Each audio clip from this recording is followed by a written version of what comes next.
You think that, but you don't know. Hollywood studios tortured their brightest stars, forcing agonizing procedures and hiding brutal disabilities behind perfect smiles. Explore the hidden deformities, painful disabilities, and sinister manipulations Hollywood stars endured, revealing the shocking lengths studios took to maintain the illusion of perfection. Have you ever admired classic stars without realizing their most iconic traits masked unimaginable suffering? Stick around. You won't see them the same way again. Number 1. Rita Hayworth's painful transformation.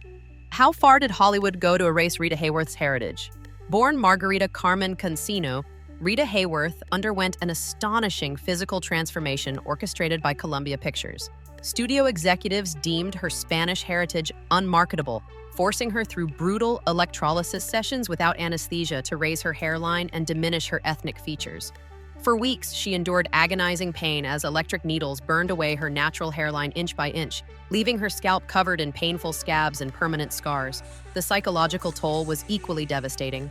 Hayworth was conditioned by studio handlers to publicly deny her own heritage, coached meticulously to express confusion whenever questioned about her background. Each glamorous high heel she wore hid orthopedic modifications to compensate for uneven leg lengths, causing her chronic hip pain and difficulties during dance sequences. Privately, Hayworth expressed deep shame and sorrow about her forced transformation, once heartbreakingly confessing to her daughter, "They made me ashamed of who I was." The radiant beauty adored by millions concealed a life marred by silent suffering and profound identity loss. Rita Hayworth's iconic allure was meticulously crafted from relentless cruelty, permanently altering her sense of self and illustrating the harsh price of Hollywood's pursuit of perfection. Number 2. Lon Chaney Sr., the tortured artist. Chaney inflicted severe physical torture on himself to achieve realism, creating extreme costumes that caused permanent spinal and internal injuries. Known as the Man of 1,000 Faces, his transformations went beyond makeup and prosthetics. They were self-imposed acts of physical torment. For the Hunchback of Notre Dame, Chaney crafted a 70-pound hump made of concrete and metal, a monstrous contraption that painfully crushed his torso, severely impairing his breathing. Between takes, assistants rushed to remove it as Chaney gasped desperately for air, often vomiting blood. Despite pleas from the crew to use lighter materials, Chaney insisted, famously declaring, "Quasimodo suffered. I must suffer too." In The Phantom of the Opera, he distorted his face using painful hooks and thin wires inserted into his nostrils and mouth, causing infections and lasting damage. The chemicals used for his eerie makeup burned his skin, resulting in temporary blindness after extended shoots. Chaney's willingness to suffer extreme pain for authenticity exacted a severe toll, permanently weakening his immune system. Ultimately, this relentless physical abuse shortened his life, with pneumonia claiming him at just 47 years old. Lon Chaney's dedication to his art remains unparalleled, yet his story serves as a haunting reminder of the dangerous lengths artists sometimes endure in the ruthless pursuit of cinematic perfection. Number 3. Clark Gable's hidden dental nightmare. Clark Gable, Hollywood's definitive leading man and symbol of masculine charm, hid a painful and humiliating secret behind his iconic smile. At just 32 years old, Gable faced severe periodontal disease that resulted in the complete extraction of his natural teeth. He was fitted with dentures that never quite fit properly, causing chronic infections, persistent ulcers, and relentless pain. His iconic smile, responsible for making audiences swoon, was entirely artificial, a cruel paradox that haunted him daily. Filming romantic scenes became an ordeal for both Gable and his co-stars. Vivian Leigh, his Gone with the Wind partner, privately confessed the discomfort of kissing him, noting in her diary, "It was like pressing your lips against a hot stove," due to the fever caused by his infected gums. On set, his poorly fitting dentures created a distracting whistle during dialogue, compelling sound technicians to tirelessly remove the unwanted noise. Even worse was Gable's chronic halitosis, intense bad breath caused by his oral infections. Co-stars like Joan Crawford had to discreetly apply peppermint oil inside their nostrils just to endure intimate scenes, a secret ritual shared among actresses forced into romantic portrayals with him. To mitigate these issues, director Victor Fleming devised an innovative but secretive filming technique during Gone with the Wind, substituting a double wearing identical clothing for close-up romantic scenes shot from behind, minimizing Gable's screen time wearing his painful dentures. This method became a Hollywood standard practice, though its origins remained concealed from audiences. Beyond physical torment, the psychological impact crushed Gable's self-esteem. Publicly confident and charismatic, privately he lived in perpetual anxiety, avoiding public dining and frequently covering his mouth when laughing to hide his denture's instability. The true irony? Hollywood's ultimate romantic hero spent each night in private embarrassment, soaking his false teeth in a glass beside his bed, haunted by the fear of discovery. Number 4. James Dean's secret struggles. James Dean, the eternal symbol of youthful rebellion and detached, cool, secretly battled sensory impairments that deeply shaped his iconic screen presence. Behind that famous squint, often mistaken for attitude, was severe nearsightedness, a condition so profound that without his thick prescription glasses, he could barely see beyond a few feet. Studios refused to allow him to wear corrective lenses on camera, forcing Dean to perform virtually blind. On the set of Rebel Without a Cause, director Nicholas Ray noticed Dean couldn't identify simple marks on the floor. Quietly, the crew began physically guiding him into position before each scene, unknowingly contributing to his vulnerable, disoriented performances. That vulnerability audiences praised wasn't just skilled acting, it was Dean genuinely struggling to interpret blurry shapes and movements around him. Compounding his vision issues, Dean also had significant hearing loss, severely limiting his ability to follow directions during loud, bustling film shoots. Unable to clearly hear directors' instructions, Dean often seemed to deliberately ignore cues or request repeated directions. Frustrated filmmakers interpreted his behavior as stubborn method acting, branding him difficult and temperamental rather than acknowledging his very real impairments. These misunderstood struggles led Dean to isolate himself between takes, reinforcing his loner image, but deepening his emotional turmoil. Privately, he confided to close friend Dennis Hopper, "Everyone thinks I'm being difficult when I'm just trying to understand what's happening. I'm always a beat behind everyone else, always catching up." His iconic line from Rebel Without a Cause, "I'm involved now," carried deep personal resonance, reflecting his painful daily battle to stay connected in a world that constantly felt just out of reach. The cruelest twist? The very industry profiting from Dean's magnetic yet alienated persona actively prevented him from openly addressing the disabilities that fueled it. Tragically, James Dean's life ended at just 24, forever cementing his image as Hollywood's misunderstood rebel, a figure whose genuine struggles were tragically exploited but never fully understood. Number 5. Merle Oberon's double life.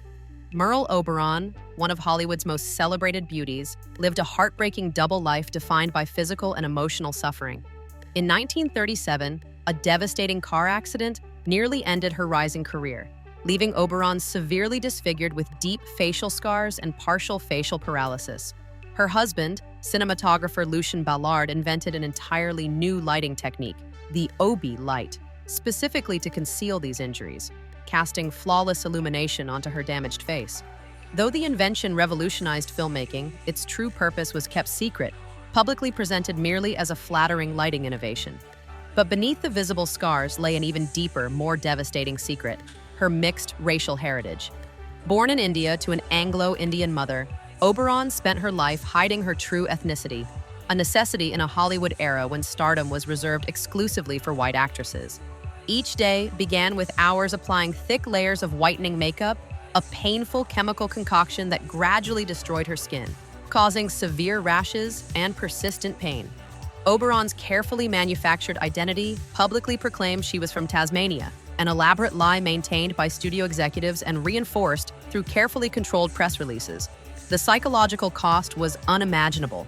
During filming of the classic Wuthering Heights, Oberon suffered a nervous breakdown triggered by director William Wyler's insistence on brighter lighting, threatening to reveal both her scars and her true skin tone.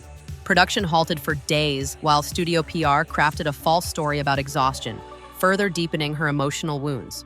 The ultimate tragedy came during a publicity trip to India, her actual birthplace. When approached by eager relatives hoping to reunite with their now famous family member, Oberon denied even recognizing them, clinging desperately to her fabricated Tasmanian origins. Witnesses recounted tears streaming silently down her face as she publicly rejected her own family to protect Hollywood's carefully constructed illusion. Until her death, Oberon grappled with profound identity loss. In a heartbreaking moment near the end of her life, she confessed to her husband, "I don't know who I am anymore. The face in my mirror isn't mine, and neither is the history they've given me."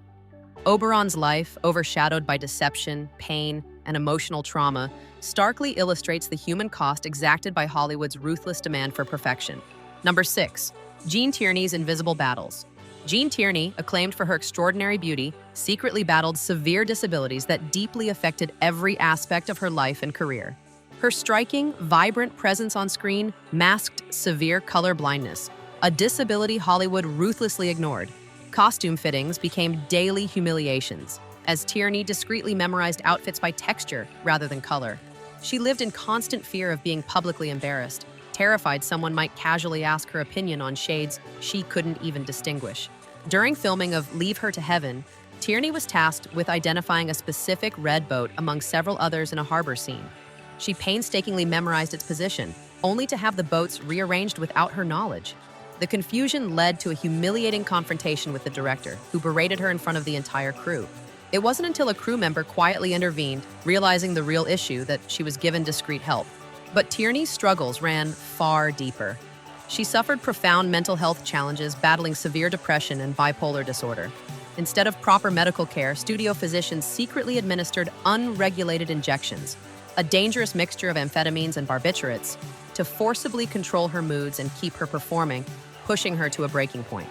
Eventually, these studio-sanctioned vitamin shots led directly to a severe mental breakdown, requiring institutionalization.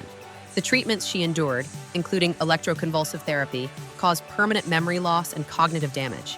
When Tierney eventually returned to acting, she struggled profoundly, unable even to memorize simple dialogue, relying heavily on cue cards to get through scenes. Tierney later revealed the heartbreaking truth to her daughter. The studio physicians knew exactly what they were doing.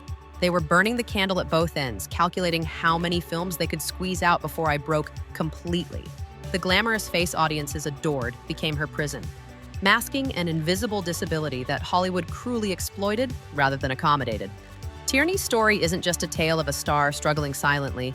It's a stark reminder of how invisibly disabilities were weaponized by studios, who valued profit above the humanity of the very stars who built their empires. Number 7. Harold Lloyd's dangerous secret. Harold Lloyd, the daring comedian who thrilled audiences with death-defying stunts and iconic slapstick comedy, concealed a dangerous secret that made every performance a genuine act of bravery.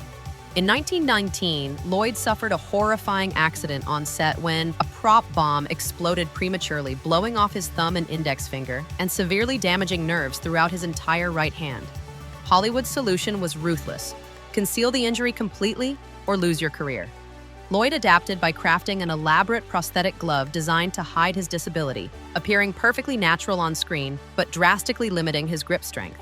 Audiences marveling at scenes like Lloyd famously dangling from the hands of a giant clock in safety last had no idea he was holding on for dear life with only 3 functioning fingers. Each daring stunt wasn't just an illusion of danger, it was genuinely life-threatening. Performing without safety harnesses, believing authenticity demanded absolute realism, Lloyd risked falling to his death repeatedly. His determination stemmed from deep insecurity and economic desperation. Insurance companies refused to cover performers with visible disabilities, making exposure financially ruinous. Lloyd later revealed to close friends, "Every time I dangle from a building, I'm proving to the studios and to myself that my disability doesn't define my limits." The prosthetic glove itself became a constant source of agony. Constructed from materials that didn't breathe, it trapped moisture, causing frequent painful skin infections and severe circulation problems. Contractually obligated never to remove the glove in public, Lloyd endured immense physical discomfort and ongoing health complications, silently and stoically. Despite constant suffering, Lloyd's courage redefined Hollywood stunt work, elevating comedic performances into genuine acts of heroism. Yet beneath each joyous laugh lay hidden anguish, a constant, silent reminder of the painful sacrifices Hollywood stars made to maintain the illusion of perfection. Lloyd's incredible legacy is as much about triumph over adversity as it is about comedic genius, a testament to the immense resilience concealed behind Hollywood's brightest smiles. Number 8. Bela Lugosi's pain behind Dracula. Bela Lugosi, Hollywood's definitive Count Dracula, mesmerized audiences worldwide with his chilling, hypnotic stare and hauntingly stiff movements. Yet behind his iconic performance was not an artistic choice, but constant, excruciating pain and profound physical disability. Lugosi suffered from severe sciatica, a lingering injury from his military service during World War I. This debilitating condition damaged his sciatic nerve, making ordinary movement intensely painful. His trademark stiff-legged walk as Dracula was the only way he could move without collapsing in agony. Between takes, assistants rushed to his side, providing a cane and painkillers just so he could continue filming. Crew members recalled Lugosi gripping furniture until his knuckles turned white, his face contorted silently with suffering, before quickly recomposing himself into character as the camera rolled.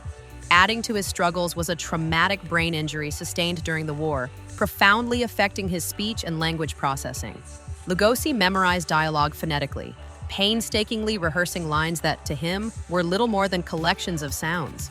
His distinctive halting delivery, so famously chilling, was actually born from his determined struggle to speak clearly, masking a severe speech impairment that threatened his career at every turn. Most challenging of all was Lugosi's severe myopia, leaving him legally blind without thick corrective lenses, which studios prohibited on screen. His intense, hypnotic gaze resulted from him straining desperately to focus on co-stars whose faces were little more than blurred shadows to him. Navigating sets without clear sight frequently resulted in injuries, yet the studios exploited this as part of his eccentric genius.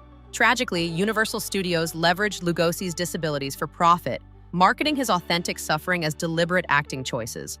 This exploitation extended to refusing scheduling adjustments despite obvious pain, leading Lugosi down a dark path toward morphine addiction, initially prescribed to manage legitimate agony. His career and life spiraled downward, the studio turning their back as addiction overtook him. Near the end of his life, Lugosi poignantly reflected, "The monsters I play suffer physically. I understand their pain." His chilling performances now serve as poignant reminders of the cruelty behind Hollywood's glittering facade, immortalizing Lugosi not only as cinema's most iconic vampire, but as one of its most profoundly exploited artists. Number 9. Katharine Hepburn's strategic tremor. Katharine Hepburn, the fiercely independent icon known for her quick wit, sharp tongue, and unparalleled elegance, secretly battled a debilitating neurological disorder known as essential tremor, a condition she kept hidden for decades. The progressive trembling, which affected her hands and head, began early in her career and intensified over time, threatening her professional future and personal dignity. Studio executives initially dismissed Hepburn's tremors as nervousness or instability, accusing her of unprofessional behavior whenever symptoms surfaced during critical scenes.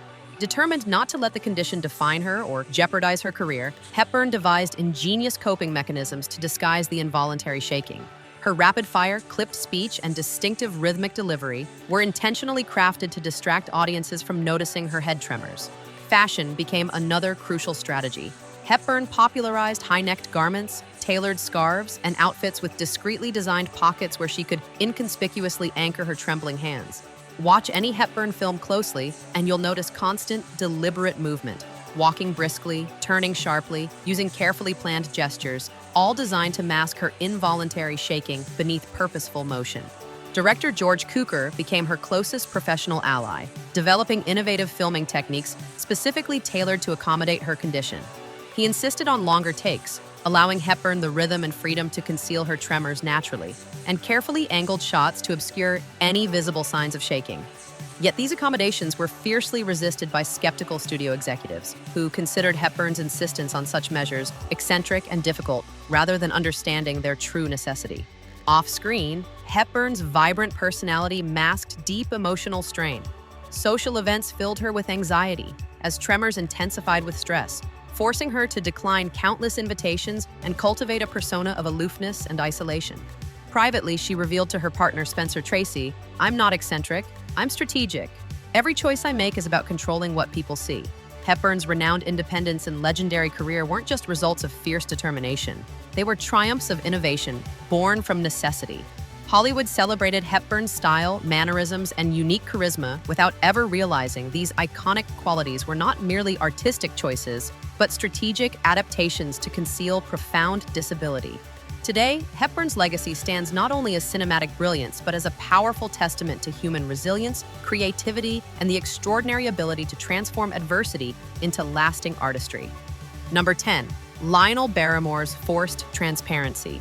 Lionel Barrymore, the beloved patriarch of one of Hollywood's most storied acting dynasties, became an unlikely pioneer in disability representation, not by choice, but by necessity.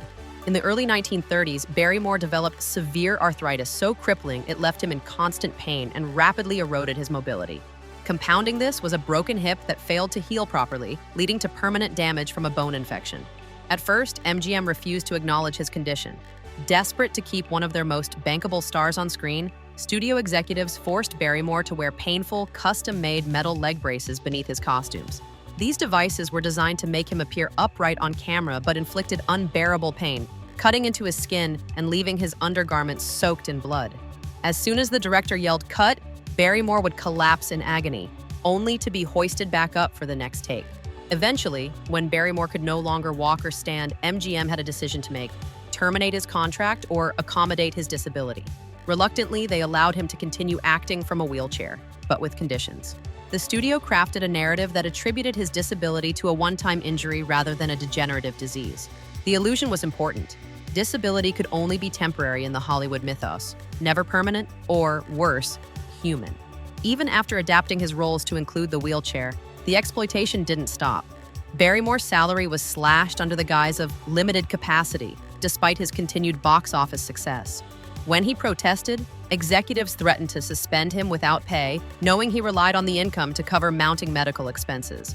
Barrymore was a classically trained actor with enormous range, yet the industry increasingly boxed him into roles defined solely by his physical condition. Most notably, his turn as the cruel Mr. Potter in It's a Wonderful Life became iconic. But it also cemented the harmful trope that disability equates to villainy, a narrative Hollywood leaned on far too often. Despite the humiliation and pain, Barrymore's on-screen presence shattered barriers. He became the first major film star to continue working openly with a mobility disability. Though the representation was far from perfect, it cracked the door for future generations of disabled performers. His legacy is bittersweet, a mix of progress and exploitation, but above all, it's one of resilience. In an industry obsessed with illusion, Barrymore forced the world to confront reality, one powerful performance at a time. Behind Hollywood's golden glow live stars who suffered in silence.